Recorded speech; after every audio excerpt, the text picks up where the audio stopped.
time you... So welcome to another episode of Sensible Secondhand Reviews, the series where we give guidance on cars that you can buy for between £1,000 and £5,000. We don't do this in an extravagant way. We do have fun doing it, and I do hope that you enjoy it.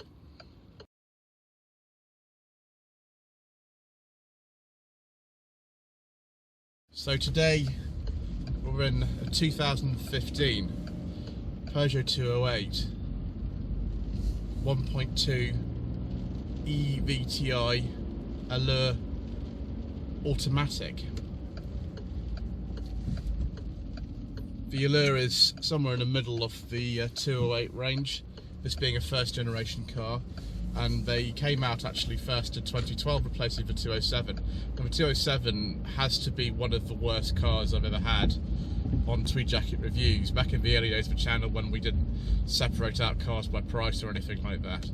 And I haven't ever forgotten that. It's really not great. So many things that car I didn't like, particularly the example that we had, which just wasn't in the best condition really. This immediately to me feels so much better, so much better. Much nicer quality interior, much nicer styling, better range of engines, and the public absolutely loved this car. 207 was a bit dreary to drive and had a range of Prince engines, and I think after this review, considering we talked about Prince engines, you know, only one episode ago of Sensible Secondhand Reviews, I think we're going to have to say we don't any longer talk about Prince engines on this channel. The engines we do talk about though are the 1 litre in this car, which developed 68 horsepower, this 1.2 which developed 82 horsepower. Then there was also a 110 turbocharged version of this 1.2 engine, but about 110. I don't know why I said that twice. There are also some diesels, but we don't talk about diesels on this channel.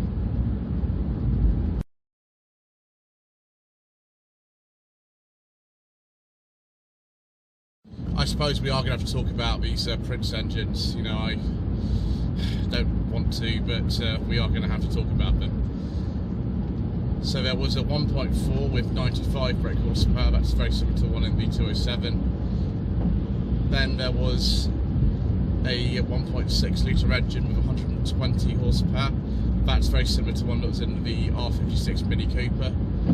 Above that there were 150, 165 brake horsepower turbocharged versions of the 1.6. Then above that, the engine that was in the 208 GTI, that was 200 horsepower, and then after the facelift, that cracked up to 208 horsepower. It's called the Peugeot 208 GTI by Peugeot Sport. An absolute mouthful. Don't really know why you need to call it that, but there we go. Fortunately, after the facelift, they got rid of a lot of the Prince engines, and that really was the best idea. I can't thank them enough for doing it.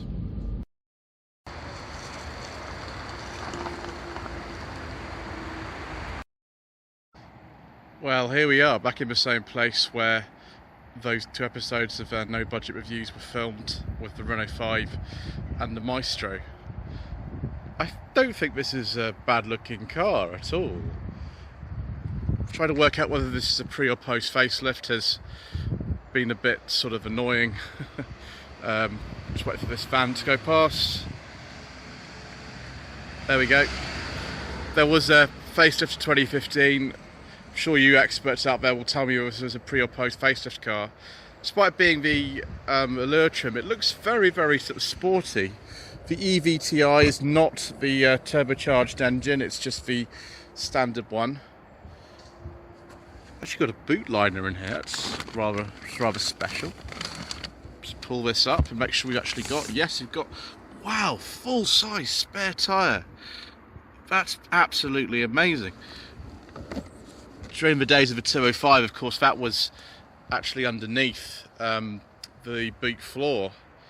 So we've got a boot light. Don't think we've got a 12-volt socket in here. We've got a couple of hooks for the luggage and things. 285 litres. It's got even the same capacity as an MG3 for some reason. But obviously a bit sort of posher than one of those. I quite like the design of this car. One thing, of course, that these cars are notorious for, if I just open this up, is the glove box, or rather the lack thereof. Peugeot electing in the 208 not to move the fuse box from left to right hand drive, and then that's all you get. I'm not even going to bother putting the circulation documents in next, so they won't fit. Right, I think I'm going to try to get in the back, although the process for doing so is, I believe, a little bit convoluted in this car. Let's pull that back. Apologise, the interior is not that clean. Callum hasn't been able to find anywhere to get it cleaned before filming today. Let's just get in the back. Ooh, that's quite a spring, that. So if we sort of do this and that, it's not too bad. These are quite up against the seat. Headroom is a little bit restricted, but it's okay. 5'11". You can see there the famous i-Cockpit and how it sort of sits on top of the dash rather than within it, because the steering wheel is absolutely tiny, and for somebody like me where the seat's set up, I think this is Callum's position actually, but I fit it just fine as well. It's best to view the controls, sorry, the instruments, over the top of the steering wheel, which actually worked okay. I thought it would be bad, but it isn't. Got a little storage pocket there, and one either side too. Actually, even this car's a 3-door. Of course, we don't get a centre armrest, but the materials feel quite nice. They do feel very premium. Right, can I get out of here? Oh, yes, I can. It's good. Ooh, ooh, ooh, ooh, ooh. Don't try to do that with one hand, which is what I'm having to do. It's a bit difficult. Ooh, conventional handbrake. Excellent. Okay, I am out. It's on like a runner thing, so stop you trying to fall over that. We can put that back like that. Right, let's have a look under the bonnet. And there we are. This is the 3-cylinder PureTech engine. In this particular form, it develops about 82 horsepower. Feels perfectly swift for that kind of power output. There is a 1 litre version of this engine as well, which develops a little bit less, I think 68 horsepower. I don't actually know if this car's missing the valve cover or not. It looks like it might be, but I don't actually know. Answers in the comments section below. Callaghan and I had a debate about this earlier on. Access looks easy enough. I think these are a chain cam engine. Doesn't need to be a timing belt cover here, but getting the air filter out of there might be a little bit difficult. And yeah, although it's not a huge engine, there's not a lot of it really, because it's only a 1.2. But yes, again, the styling of this car is quite appealing. I quite like it. Excellent. Let's go inside and have a look at the i-Cockpit. Okay, it's the 3-door, of course. You can get a 5-door. Door bins are absolutely tiny. That's all you get. It stops just here. Secret measure documents fitted in there though. Of course, we've only got 2 window switches, electric mirrors of course.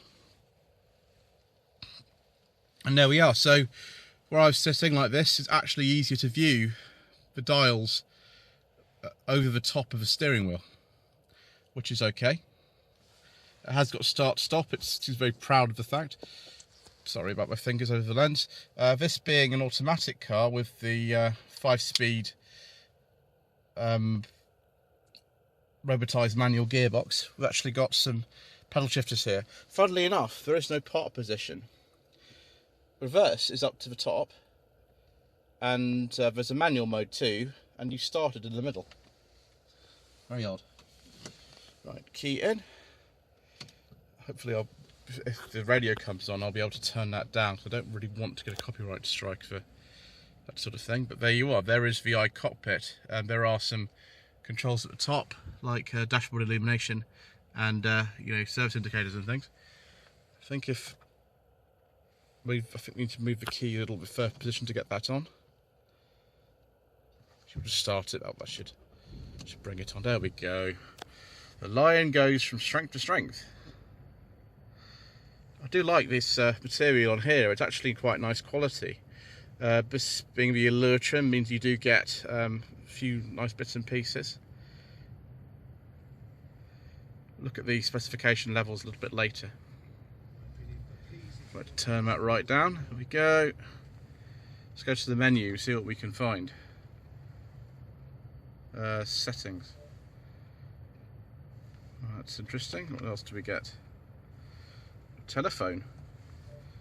I don't think a telephone's actually paired, so yeah, that's interesting. Driving.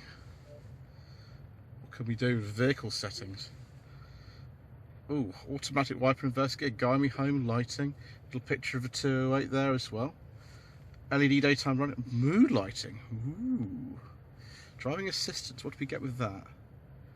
Oh, just sort of the same. We better leave that on.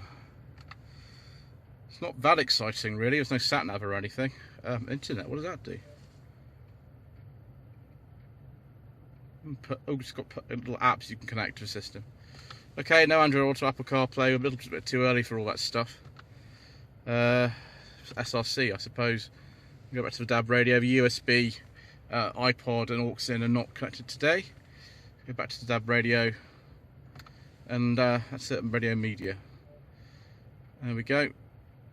Right. Okay, I think we can go for another drive again now. Just have a look at these conventional, thank goodness, conventional heater controls. I've actually got dual zone climate control in this car, and I am very thankful for that. Some later Peugeots don't actually have physical buttons for the heating and ventilation controls, and I can't stand that. So this is a lot better. Yes, and you do have some controls on the steering wheel as well. Very, very small wheel. Smallest I think I've ever seen. But nice to feel, nevertheless. Right, let's go for another drive.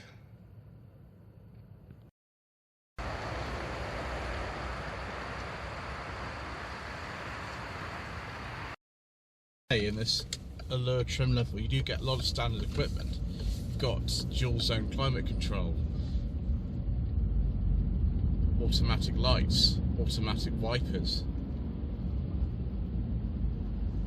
got DAB radio.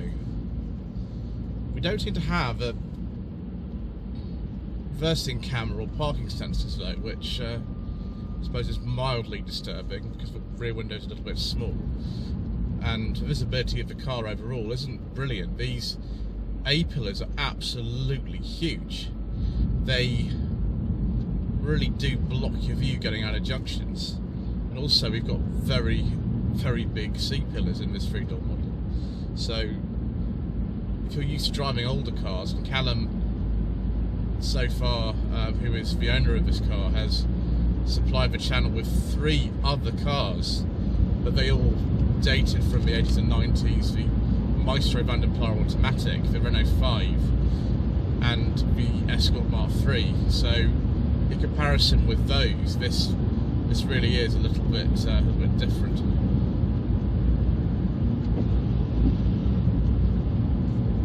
I won't say these automatic wipers are the most sensitive things I've ever used.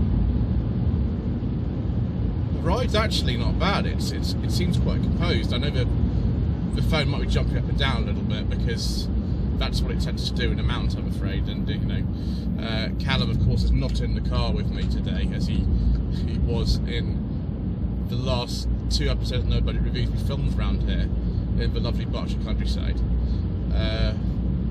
But you know, that's just the way that it goes. Can't do anything about that really at the moment. We are still in lockdown because it's the 30th of November today, and I'm very grateful for Callaghan to allow me to film the car on my own. So yes, the handling feels very solid as well. I don't believe this car has hydraulic power steering. I think it is an electric setup in here. Brakes feel very good.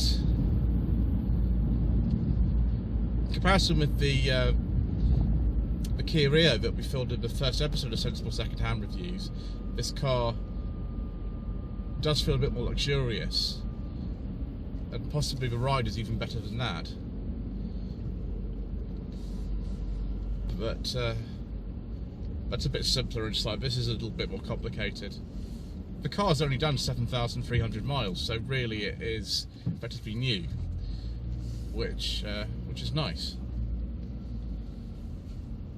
It's also quite comfortable after you get used to this really bizarre driving position. Right, I suppose it's time to look at some trim levels, and my goodness me, there are an awful lot of trim levels in a first generation 208.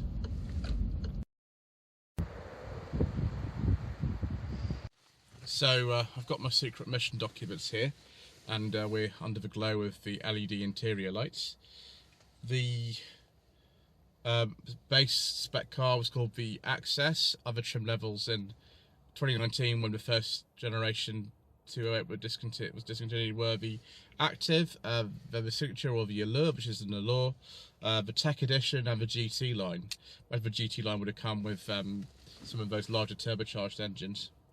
Funnily enough, the 208 is actually 114 kilos lighter than the 207, so no wonder it feels, you know, a lot more sprightly. AEB unfortunately was optional on early cars. There was optional self-parking available to this. I would just do a better job myself most of the time, I think, with just a reversing camera. The 208 was actually manufactured in a lot of different countries, not just in France, where it was made in Mulhouse, which is in Alsace, and then in Poissy, which is the old Simca plant. It was also manufactured in Brazil, Malaysia, Slovakia, Iran, and Algeria. Let's just go over all the trim levels now, because we can.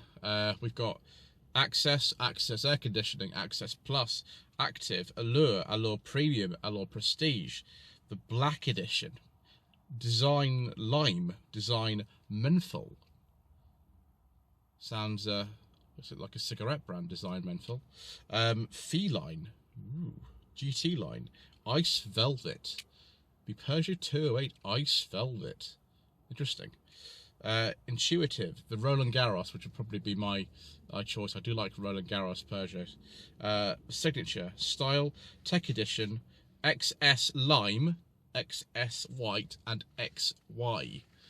That is an awful lot of trim levels for one car, and that's why I wasn't trying to remember them and drive at the same time.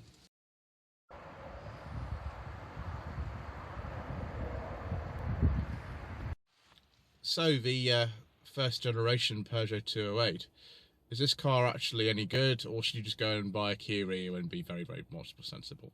Well, I'm actually very impressed with this car. It's a lot better than perhaps I was expecting. I wasn't expecting to like this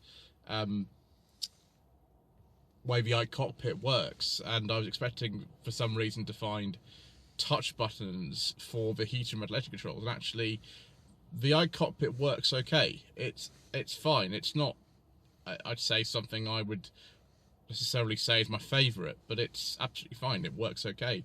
The cockpit itself, apart from the eye bit of it, is quite good. The plastic on the door tops is a bit hard, but this wasn't a particularly expensive car.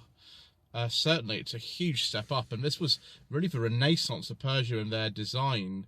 That's reflected in cars like the 3008 and 5008 today, which are so much better than they were 10 years ago. Huge improvements have been made by them, and although reliability, you know, Prince engines aside, and if you want to hear more about those, you can watch the R56 mini episode where I go into a lot of depth about the problems that they have. Shouldn't be too bad. I don't think I've heard any horror stories about the PureTech engines. But yes, thank you for watching this episode of Sensible Secondhand Reviews. Thank you once again to Callum for allowing me to drive the car today. Don't forget to subscribe to the channel for more of these episodes. Don't forget to like this video and to leave a comment below. Please visit my website www.lloydvehicleconsulting.co.uk if you wish me to source a car for you. After all, that is my job. I've also got Facebook, facebook.com/Lloyd Vehicle Consulting, and Instagram, instagram.com/Lloyd_vehicle_consulting. Thank you.